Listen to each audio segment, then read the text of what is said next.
There is a quiet category of people you rarely notice, not because they are invisible, but because they choose to be. While the rest of the world scrolls endlessly through curated lives, dopamine traps, and digital noise, these individuals remain outside the algorithm's reach. No feed, no notifications, no constant performance for an unseen audience. And what's fascinating is this: they are not disconnected from the world. They are disconnected from the performance of the world. To most people, the idea of living without social networks feels almost unnatural, as if stepping outside the global conversation means becoming irrelevant. But for this group, the opposite is true. They feel more present, more grounded, more aware of themselves, precisely because they refuse to participate.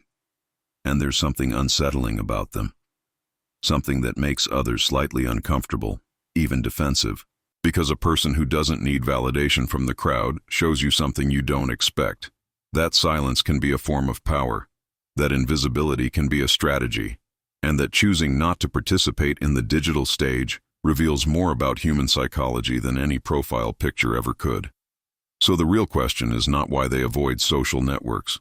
The real question is, what do they see about the world and about themselves that the rest of us don't? Most people assume that avoiding social networks is simply a preference, a digital diet, a minimalist choice, nothing more. But underneath that assumption lies a deeper, quieter truth.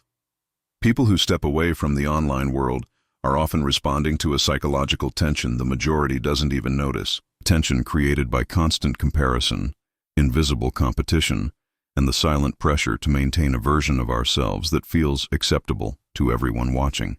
Because social networks don't just connect people, they create audiences. And the human mind behaves very differently when it feels observed. Every post becomes a performance. Every opinion becomes a risk. Every silence becomes suspicious. Most users don't feel this consciously. They just experience an unexplainable exhaustion, a mild anxiety, a sense of being stretched thin. But those who avoid social networks feel it instantly. They see the subtle psychological tax, the self-surveillance, the curated identity, the need to be someone all the time. So they choose something radical. They choose to live without an audience, without the invisible eyes, without the pressure to constantly show proof of existence. And this decision reveals a hidden mechanism that most people never question. We are no longer living our lives. We are documenting them. If this is already opening your mind, consider liking this video. It helps the channel reach more people who need this kind of clarity. In 2016, a researcher at a small European university conducted an experiment with a group of graduate students. Half of them were daily social media users. The other half, a surprisingly rare minority, used no platforms at all. No Instagram, no Facebook, no Twitter, nothing. The researcher wasn't measuring productivity. He wasn't studying attention span. He wanted to observe something far more subtle: identity formation. Each student was asked to write a short autobiographical narrative, not a resume, not a list of achievements, a simple story of who they believed they were. The results were unsettling. Those who used social networks wrote as if someone were reading over their shoulder. Their stories were polished, carefully assembled, almost curated. They emphasized moments that would look impressive, admirable, or emotionally resonant, the same way they would craft a post. But the students who didn't use social networks wrote differently. Their narratives were raw, less polished, more contradictory. They acknowledged confusion, doubt, failure, and complexity without hesitation. They weren't performing, they were describing. The researcher concluded that people who grow without the constant gaze of strangers develop a more internal sense of identity. They reference their own experiences, not the audience's reaction. It was a quiet discovery, but a powerful one. Without the crowd, the self becomes more honest. And if you're fascinated by the hidden architecture of human behavior, subscribe to Inner Truth Lab so you don't miss the next insights. Here is the uncomfortable truth most people never consider. Those who avoid social networks are not running away from the world. They are simply refusing to outsource their identity.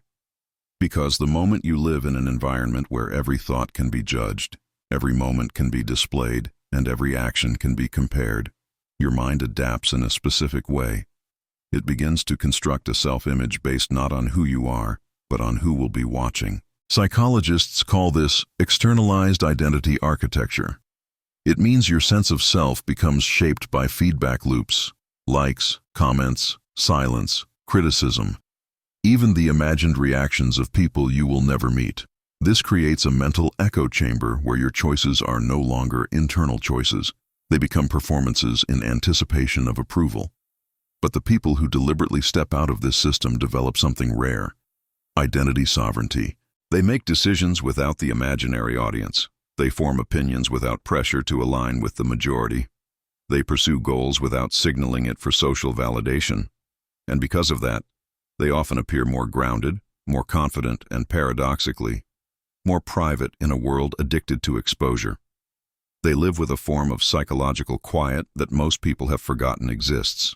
Here's the real insight. When you stop performing, you start perceiving. You see people more clearly. You see yourself more honestly. And the invisible noise that shapes millions simply disappears. This is the hidden advantage of those who reject the digital arena. Their mind belongs entirely to them. So what can we learn from the psychology of people who refuse to live inside the digital crowd? You don't need to delete every app or disappear from the internet, but you can borrow the mental habits that give these individuals a clearer, quieter mind. 1. They practice internal referencing. Before making a decision, they ask, what do I actually think? What do I actually want? Not, how will this look? Who will react? This single shift cuts through noise like a blade. 2. They build private goals. Not everything is shared. Not every dream becomes content. When your goals exist only in your mind, they grow without external pressure or premature judgment. It's psychological incubation, and it works. 3. They embrace boredom instead of escaping it. Where most people scroll to avoid discomfort, these individuals let the mind wander, and wandering creates clarity. Some of the best decisions come from silence. 4. They maintain observation mode. Instead of reacting instantly to trends, opinions, controversies, they pause, they observe, they think. This pause is a form of power because it protects them from emotional contagion, the invisible spread of other people's anxieties, fears, and desires. 5.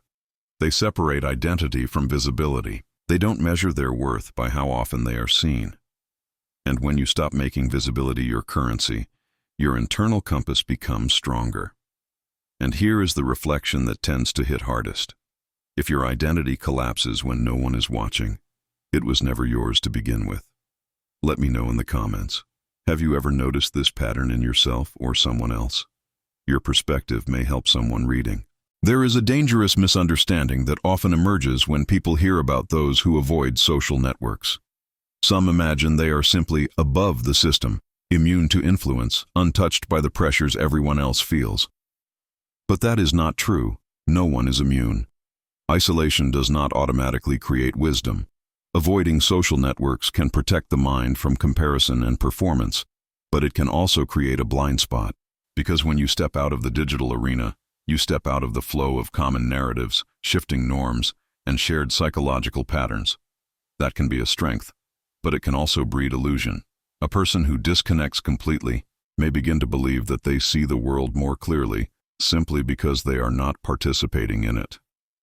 They may confuse silence with certainty, privacy with superiority, distance with clarity.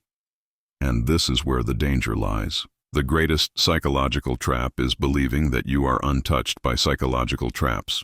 Even those who avoid social media can fall into rigid thinking, echo chambers of one, or the illusion that everyone else is weaker, more distracted, more lost.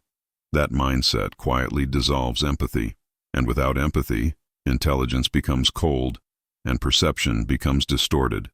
So the real warning is this: protect your mind, but do not detach from humanity. Use solitude for clarity, not for self-construction. Use privacy for grounding, not for ego. A healthy mind knows when to step back, but it also knows when to reconnect. Not for validation, but for perspective.